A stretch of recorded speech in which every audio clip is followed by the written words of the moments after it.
You told yourself this was going to be the month you finally saved something, the month you got ahead, the month you stopped living from one paycheck to the next, and then the car needed a repair, or the kid needed shoes, or a bill you forgot about showed up with a number bigger than you remembered, and by the end of it, the money was gone again, and so was the plan. You think you're just bad with money? That's the story you've been handed. It's the story you tell yourself in the dark. Some people are disciplined, some people are not, and you've decided you landed on the wrong side of that line. You've read the budgeting tips. You know you're supposed to spend less than you earn. The math is not complicated. So why can't you do it? Here's the part almost nobody tells you. The real answer is far stranger than willpower. Because the thing making you worse with money is not a flaw buried somewhere in your character. It's a side effect of not having enough of it. And the research behind that idea is some of the most unsettling work in all of modern psychology. To understand it, you have to leave the budgeting app behind and travel to a field in India. In the state of Tamil Nadu, there are sugarcane farmers. They live a strange financial life because they get paid once a year. When the harvest comes in and the cane is sold, money floods in all at once. For a few months, they are comparatively rich.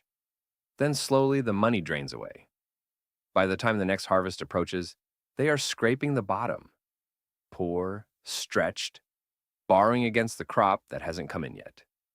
The same farmer, the same person, rich for part of the year, poor for the rest. A team of researchers saw something extraordinary in that, because it meant they could test the same human mind under two different conditions: wealth, then scarcity. And the people running the study were not lightweights. Anandi Mani, Sendil Mullainathan, Eldar Shafir, and Jiaying Zhao published their results in the journal Science in 2013. And what they found rearranged how scientists think about poverty. They gave the farmers cognitive tests, pattern puzzles, tests of raw reasoning and self-control, the kind of thing that's supposed to measure how sharp your mind is, independent of what you know. The farmers took the tests when they were rich, just after harvest. Then the same farmers took the same kind of tests months later when they were poor, just before the next one. The scores collapsed. When they were poor, the farmers performed dramatically worse, not a little worse. The drop was roughly equivalent to losing 13 IQ points. To put that in perspective, that's about the same hit to your thinking you'd take from losing an entire night of sleep. Or, in some comparisons, the difference between an average mind and one impaired. Read that again. The same man, same brain, same education. The only thing that changed was how much money was in his pocket, and his measurable intelligence dropped like a stone. So what happened inside his head? To answer that, the researchers reached for an idea that sits at the center of this whole story. They call it the bandwidth tax. Picture your mind as a computer. It has a certain amount of processing power, memory, attention, the ability to plan ahead, resist temptation, and hold several things in mind at once. You don't think about this power most of the time, the same way you don't think about your computer's memory until too many tabs are open and everything starts to lag. Now, imagine a program running silently in the background. You can't see it. You didn't choose to open it. But it is eating your processing power every second of every day. That program is scarcity. When you don't have enough, your mind does not simply relax and wait for better days. It does the opposite. It locks onto the problem. The unpaid bill, the rent, the number in the account, the days until payday. It runs that loop constantly, underneath everything else you try to do. And because attention is finite, every ounce of power spent on that loop is power stolen from everywhere else. That is the bandwidth tax. Being short on money quietly charges you a fee, paid in mental capacity, and you never see the bill. Mullainathan and Shafir, two of the researchers from that study, wrote an entire book about this. They gave the trap a name that captures exactly how it feels. They call it tunneling. When you're under scarcity, your focus narrows to a tunnel. Inside the tunnel sits the urgent thing, the fire, that has to be put out today. And here's the genuinely surprising part. Inside that tunnel, you're not dumber, you're sharper. Scarcity gives you a strange gift. It makes you brilliant at the exact problem in front of you. Doesn't that sound backwards? But it's true, and there's research on it too.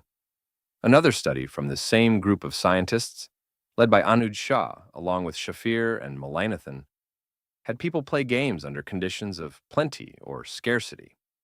In one version, players had to answer trivia and were given either lots of guesses or very few, time or money standing in for each round. The players with very little were better, per guess. They concentrated harder. They didn't waste a turn. When you have only 3 shots, you aim every single one. The poor players squeezed more value out of each attempt than the rich players did. Scientists call this the focus dividend. Scarcity pays you, in the short term, with intensity. So if scarcity sharpens your focus, why does it wreck your finances? Because the tunnel has walls, and the walls block out everything that isn't urgent.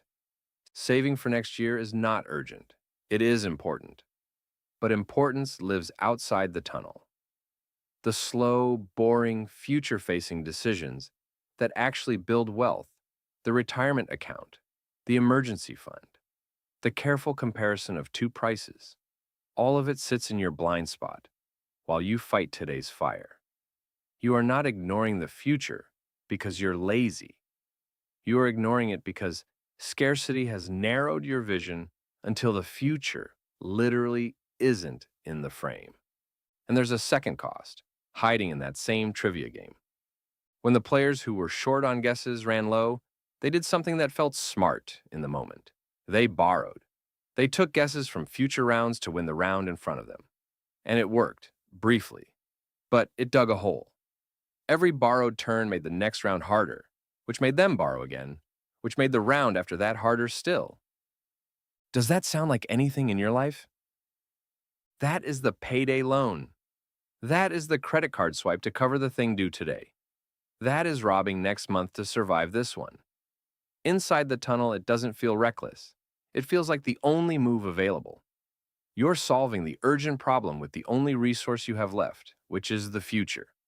And scarcity hides the cost of that trade, because the cost is always out there, beyond the wall, where you can't see it. This is the scarcity trap. Tunneling makes you borrow. Borrowing creates a new, larger scarcity later. The larger scarcity makes the tunnel narrower, and around it goes. Now hold all of that in your mind and look back at the budgeting advice. Spend less than you earn, make a plan, stick to it, resist the impulse buy. Every single piece of that advice assumes you have spare bandwidth to run it. It assumes a calm, rested mind with room to weigh the future against the present. But scarcity is the one condition that strips exactly that bandwidth away.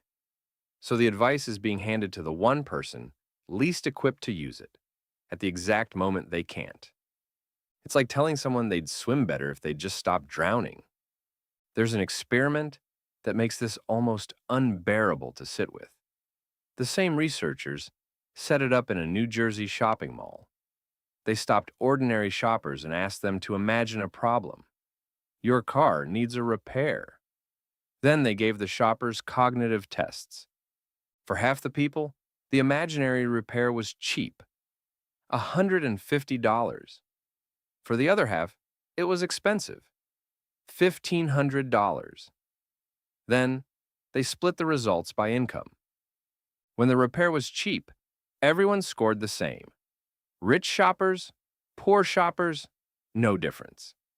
The problem was small, so nobody's mind tunneled on it. But when the repair was expensive, something split the room in two. The wealthier shoppers were fine.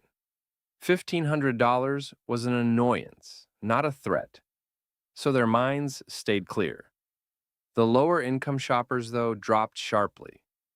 Their scores fell to roughly the level of the sugarcane farmers before harvest. And remember, this was a hypothetical. No money actually changed hands. Just the thought of a real financial threat was enough to open the program in the background and start draining their bandwidth on the spot. So, what does this mean for you tonight, looking at an account that won't stretch?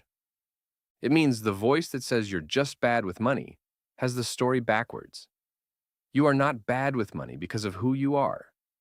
You are struggling with money because of what scarcity does to any human brain, including the sharpest ones, including the disciplined ones, including the ones that handle everything else in life perfectly well. Put any mind under enough scarcity and it tunnels. That's not weakness. That's wiring. And once you see it, you can start working with it instead of against it. The researchers have a word for the thing that breaks the trap: slack. A little bit of breathing room, a small buffer that means today's fire isn't quite a fire, so your mind isn't forced into the tunnel. That's why the single most powerful financial move for someone who's stretched is almost never a clever budget. It's building even a tiny cushion, because the cushion isn't really about the money. It's about getting your bandwidth back. You build it when you can in the months you're a little richer, before the next lean stretch narrows the walls again. You automate the savings so it happens without spending willpower you don't have. You make the future decision once, in a calm moment, so scarcity never gets a vote later. You stop fighting your character. You start protecting your bandwidth. You told yourself this was going to be the month you finally got disciplined. But discipline was never the thing standing between you and the money. What stood there was a tax you couldn't see, charged to a mind that was working harder than anyone gave it credit for. You were never bad with money. You were just trying to think clearly with the lights turned down.